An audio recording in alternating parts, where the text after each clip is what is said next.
implemented, they'll be bringing it, and a lot of the fund which comes from the central government to the state government is linked to your implementing these schemes. So TOD policy is there even in Tamil Nadu. We have been talking about most of the developed cities which are there. She has specifically spoken about every town with a population of 30 lakhs and above will need to come with a TOD policy.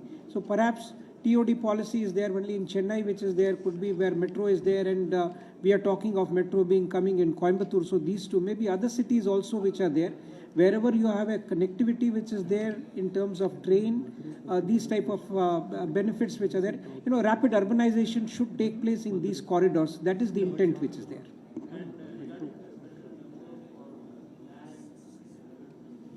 Land. That unique identification number. Yeah. So even Tamil Nadu has already started the process of digitization which is there. We are also fairly ahead. So these are policies which are going. She's trying to give a frame and trying to ensure even the states which are not doing or not implementing come into this bandwagon, and the developed states which are there like Tamil Nadu go for accelerated digitization of the records. Like Andhra or Telangana probably is little more ahead of us. It's quite possible. So even Tamil Nadu should come, and maybe the other states like Bihar and the other states also will have to come up. What do you see as next generation reforms which would spur the next level of growth? What would you see as next generation reforms which would spur next level of growth? And do you see this budget as a challenges addressing budget, or something that is catalyzing opportunities for the future for the country itself? I think both. Employment generation was a concern, and they've tried to bring about policies that address that. There was also rural distress, which they've tried to address with certain agriculture-related announcements. The next generation reforms will be probably around the areas. I think land, she spoke a lot about, digital registration and all those things, and digital mapping of areas, and improving the the infrastructure in those areas so that it enables land related transactions and records to be better maintained. Probably I would also expect education to go through some reform. Labor and skilling, also there's some reform which is required. These will be part of the agenda. I think the government is looking at things over a 5-year period, and while they will talk in general about what they're doing over 5 years, particulars will come in individual years. So what we've heard in the budget is the specific plans that they have for the current year. Other things will happen as we progress. Did you pick up anything on new sunrise industries coming up? She spoke about, I think there was a talk about space, for example. Angel tax is for startups, but it was more generic as opposed to being industry specific. The budget was a generic budget. Now, we will take one-on-one interactions with the media behind the room, and we also have lunch in the room which is adjoining. Please join us for lunch. Thank you so much.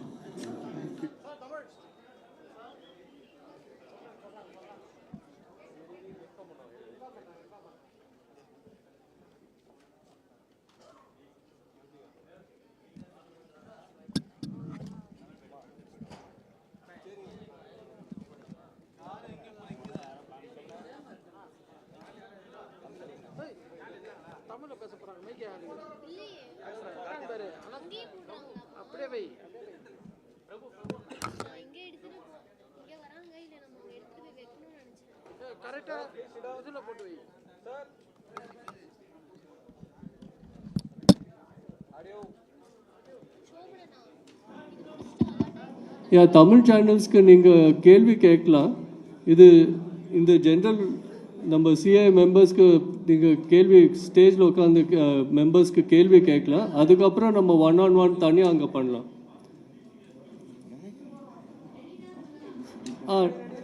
நான் ரெடியாக இருக்கேன். நீங்கள் கை தூக்கி கேள்வி கேள்வி.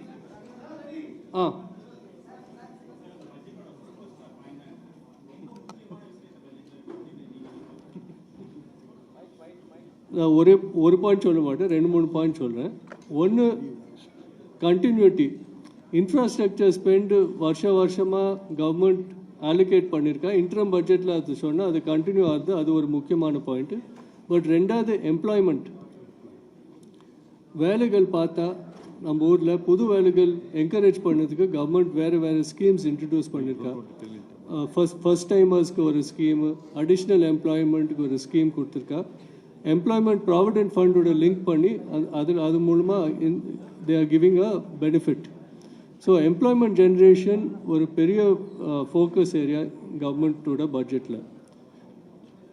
ரெண்டாவது point, agriculture. So விவசாயிகளுக்கு போன வருஷத்தில் நிறைய கஷ்டம் இருந்தது. கிளைமேட், இராட்டிக் கிளைமேட்னால கஷ்டம் வந்தது. அங்கே கவர்மெண்ட் அக்ரிகல்ச்சரில் கூட வேறு ஸ்கீம்ஸ் இன்ட்ரடியூஸ் பண்ணியிருக்கா. அண்ட் கிளைமேட் ரெசிலியன்ட் கிராப்ஸில் ரிசர்ச் டெவலப் பண்ணதுக்கு தேவ் ஆல்சோ அலோகேட்டட் பட்ஜெட். அக்ரிகல்ச்சரில் I think almost 2.6 lakh crores allocate பண்ணியிருக்கோம். பட்ஜெட்டு முடித்த உடனேயே மார்க்கெட் வந்து ஒரு 1000 பாயிண்ட் கிராஸ் ஆச்சு சென்செக்ஸ், அந்த எஸ்டிசிஜி டாக்ஸ்னால. அதை எப்படி பார்க்குறீங்க?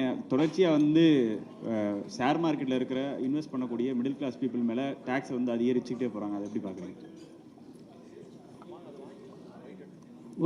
ஒரு கேள்வி கேட்டிருக்கேன், அதுக்கு பதில் சொன்ன அப்புறம் நீங்கள் கேட்கலாம். சரி, நம்ம ஓவராலாக பார்க்கணும். சரி, இனிஷியல் ரியாக்ஷன் இருக்கும், பட் லாங்கர் டேர்ம் பார்த்தா நம்ம நாட்டு நல்லா தான் பண்ணிட்டு இருக்கோம். நம்ம சிஏ ஆங்கிள்லேருந்து நம்ம எதிர்பார்க்குறோம். போன வருஷம் தாட்டும் இந்த வருஷம் கூட க்ரோத் நல்லா இருக்கும்னு எதிர்பார்க்குறோம்.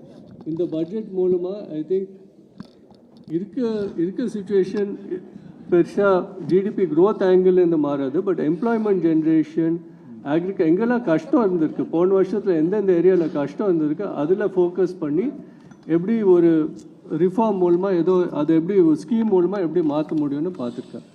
Notably in employment and agriculture.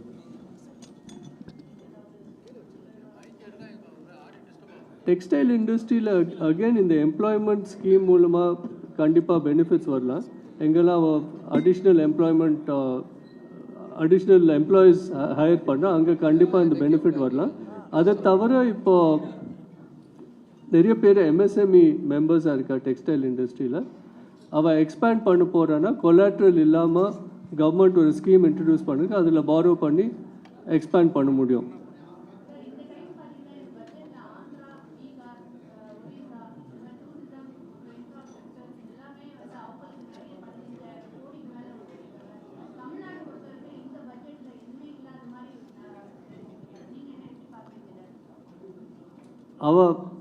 நான் கேள்வி கேட்டேன். இந்தியாவில் பேக்வர்ட் ஸ்டேட்ஸ் பற்றி ஸ்பெசிஃபிக்காக அவன் மென்ஷன் பண்ணியிருக்கா. பாக்கி ஸ்டேட்ஸ் தமிழ்நாடு பற்றி பேசல, பட் அதே மாதிரி அவன் மகாராஷ்டிரா வேறு ஸ்டேட்ஸ் பற்றி பேசல. ஸோ ஓவராலாக தான் நம்ம பார்க்கணும். ஓவரால் பட்ஜெட்டில் இந்த இன்ஃப்ராஸ்ட்ரக்சர் ஸ்பெண்ட் இருக்கிற ஒரு இதில் தமிழ்நாடுக்கும் இது ஃபண்டிங் வரும், கண்டிப்பாக வரும். அதை தவிர ஐ திங்க் இன்னும் ஒரு ஸ்கீம் இருக்குது, இந்த ஸ்டாம்ப் டியூட்டி ரிடக்ஷன் சஜஷன்ஸ் கொடுத்துருக்கா, ஸ்பெசிஃபிக்காக சஜஷன்ஸ் கொடுத்துருக்கா. பட் ஃபண்டிங் நேஷ்னல் லெவலில் தான் பேசுகிறா, ஸ்டேட் லெவலில் பேசல. அண்டர் டெவலப்ட் ஸ்டேட்ஸ் தவிர பாக்கி ஸ்டேட்ஸ் பற்றி பேசல.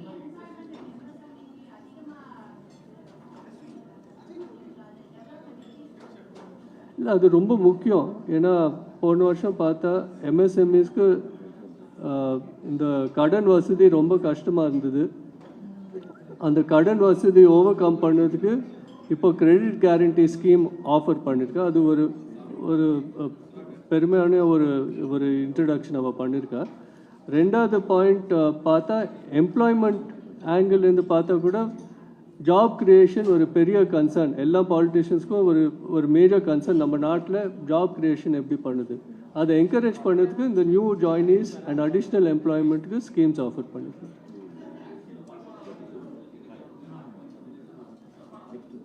கொஞ்சம் மைக் அதில் பெனிஃபிட் கண்டிப்பாக அதில் பெனிஃபிட் எஃப்எம்ஏ பேசினா ஐ திங்க் 17,000 ரூபாய் 17,000 rupees சம்திங் மென்ஷன் பண்ணால் அதில் கண்டிப்பாக பெனிஃபிட் வரும் எல்லாருக்கும் personal income டேக்ஸில்.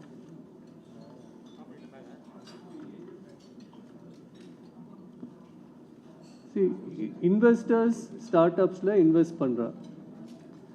So our investors மேல இந்த tax போட்டா போன வருஷத்துல ஃபண்டிங் ஷார்ட்டேஜஸ் நிறைய இருந்தது. நிறைய பேர் அவ்வளோ இன்வெஸ்ட் பண்ணல ஸ்டார்ட்அப்ஸில். ஸோ ஸ்டார்ட்அப்ஸ்க்கு இந்த ஃபண்டிங் இஷ்யூ வந்தது. அது ஓவர் கம் பண்ணதுக்கு இந்த ஏஞ்சல் டேக்ஸ் அபாலிஷ் பண்ண அப்புறம் கண்டிப்பாக ஸ்டார்ட்அப்ஸ்க்கு ஃபண்டிங் இம்ப்ரூவ் ஆகும். ஸோ ஒன்ஸ் அந்த நீங்கள் கேட்டிங்கல்ல தமிழ்நாடுக்கு என்ன இருக்குன்னு. ஸோ தமிழ்நாடு நீங்கள் பார்த்தீங்கன்னா start up ecosystem is very big. நிறைய ஸ்டார்ட் அப்ஸ் தமிழ்நாடுல இருக்காங்க. ஸோ பெனிஃபிட் டு தமிழ்நாடுனா இந்த start up angel tax abolish பண்ணதால நிறைய கேபிட்டல் உள்ளே வர்றதுக்கு சான்ஸ் இருக்குது. Through that Tamil Nadu start ups will be elevated, they can be help.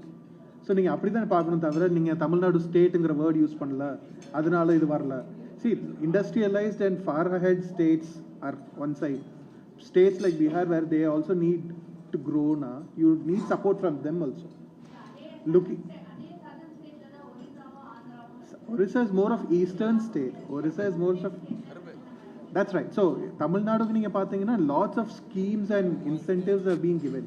நிறைய industries இங்க இருக்குறதால lots of incentives will come for the industries over here, and that will help the இப்போ இங்க இருக்கிற industries வந்து scale up பண்றதுக்கும் more of investments from the current industries to add on a new plant. அந்த மாதிரி increase பண்றதுக்கு Tamil Nadu will be helpful in this budget.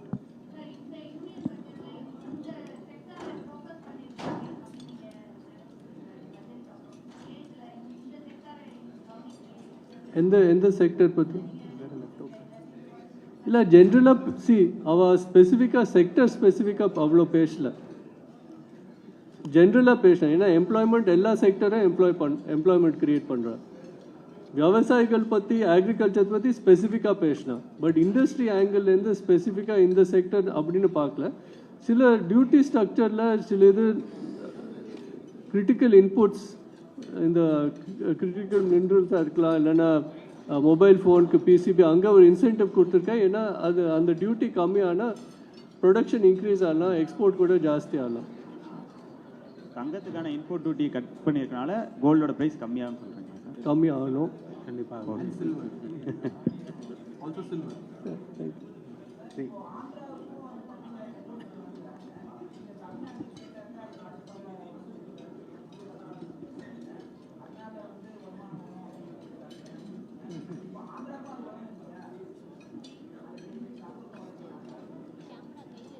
ஆமாம், benefits அவள் சில ஏரியாவில் ஸ்டேட் ஸ்பெசிஃபிக்காக அவள் அனௌன்ஸ் பண்ணியிருக்கா. அதை தவிர பாக்கி ஸ்கீம்ஸ் பார்த்தா எல்லா ஸ்டேட்ஸ்க்கும் அந்த பெனிஃபிட் வரணும். இல்லை சார், நீங்கள் கேட்ட கொஸ்டினுக்கு நேற்று எக்கனாமிக் சர்வேல அந்த ஆன்சர் இருக்குது. அதில் நீங்கள் பார்த்தீங்கன்னா top 5 states of industries and எம்ப்ளாய்மெண்ட்டில் Tamil Nadu is first, Maharashtra is second, Gujarat third, அதுக்கப்புறம் டெல்லி, ஹரியானா இருக்குது, கர்நாடகா இருக்குது. நீங்கள் சொல்கிற ஸ்டேட்ஸ் அந்த லிஸ்ட்லே இல்லை. So the number of industries, number of employment created in Tamil Nadu வந்து ரொம்ப ஹை. அது வந்து நீங்கள் சொல்கிற எந்த ஸ்டேட்டுக்கும் அது பொருந்தாது. Under developed states, less developed ஸ்டேட்ஸ்க்கு அவள் ஸ்கீம்ஸ் நிறைய கொடுத்துருக்கா. And that 15,000 crores is for the development of a capital. So Namma capital is a very old capital.